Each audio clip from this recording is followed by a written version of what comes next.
So hey guys, I just wanted to show you what you can do with my personal Persona digital packs. I'm opening up here the Y2K Persona big bundle, which is I think it's about 600 SVGs, PNGs that you could use to make designs. I'm also opening up the Y2K V2 version 2 pack. And so I'm mixing and matching. Right here I'm using this dog, this pit bull from one of our packs. I think it's called like a dog persona pack. And basically this customer wanted us to make a design similar to what he is showing there on the left, the little bottom yellow one.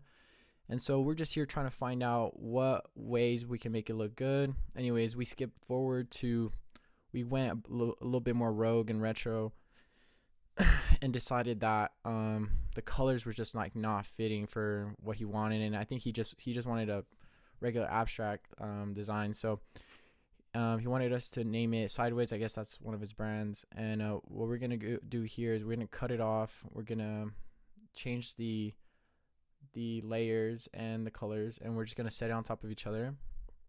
And so this is basically it. I think we ended up like changing some of the colors of the pibble. But yeah, he really loved it. But this is what you could do with the Y2K packs. Instead of making stuff, the stuff that's inside of these packs are so much quicker to get designs done. So